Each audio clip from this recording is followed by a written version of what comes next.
солҳои пеш дар Тоҷикистон вакилони мудофиӣ хеле саршинос зиёд буданд.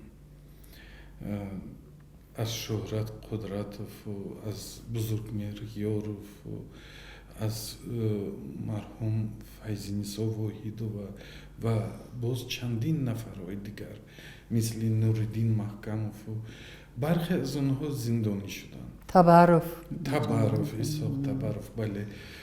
вале ҳоло дар фазои адлияи Тоҷикистон ягон нафар вакили мудофии машҳуру саршинос ки мардум ба ӯ бовар кунад мо намебинем. чаро ин хел шуд? куҷо шуданд ҳуқуқдонҳо? вақте ки давлат системаш демократӣ нест, барои онҳо умуман аз давраи шӯравӣ ҳам ҳамин буд ки адвокатҳо он қадар рол ҳам бозӣ намекарданд. акнун тасаввур кунед ки прокуратура дар ҷои махсус аст, суд мустақил нест. суд ҳама вақт дар давраи шӯравиам ва имрӯзам он чизе ки прокурор мегуфт онро гӯш мекарданд. ин вакилони мудофиа ҳамчун як чизи шартам буданд, як чизи ки наметавонистанд, онҳо умед надоштанд ки масалан ҳамин деларо метавонанд бурд кунанд. бубинед ки дар тамоми давлатҳо ҳамин ташкилотҳое ки тафтишот мегузаронанд онҳо мустақиланд ва тафтишот мегузаронад. масалан муфаттиш барои вай фарқ надорад ки ҳамин шахс маҳкум мешавад ё не. вақте ки маҳкум нашуд ба вай ҳеҷ зарар намеорад ба он муфаттиш.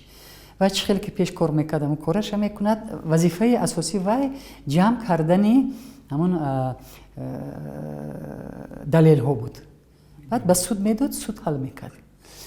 дар мо вақте ки масалан дела мегӯянд ки нагузашт ё ки боз баргардонда шуд ё ки нагузашт, ин кори гӯё ки кори манфии муфаттиш аст.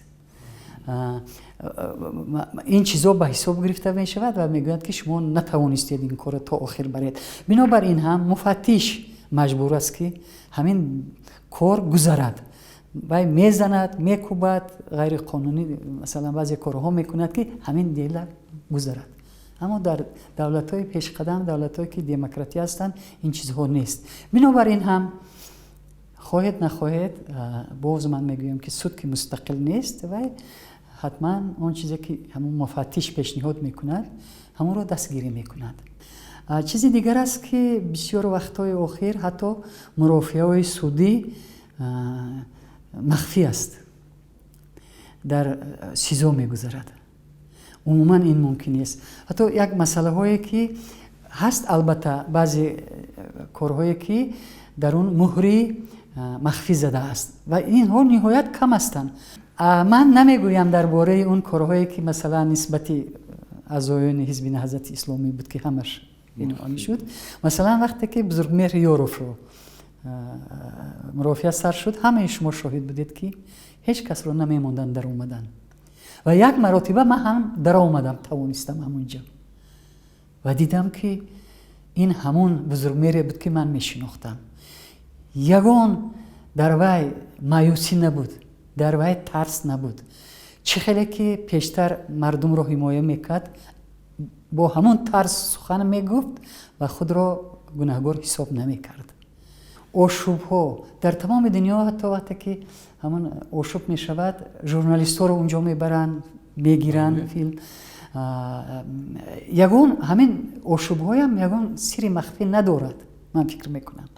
чунки ҳаст қонун ки чиҳо сири махфӣ ҳисоб мешавад ва ӯ қонун гуфта шудааст ки масалан фалон фалон.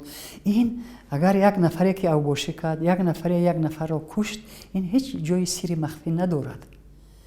ва бибинед ки яъне ки ҳамон ислоҳоти судӣ, ислоҳоте ки эълон карда шуд дар системаи судӣ, ислоҳоте ки эълон карда шуд масалан дар милитсия дар зиндонҳо ҳамон яъне ки иҷро нашудааст.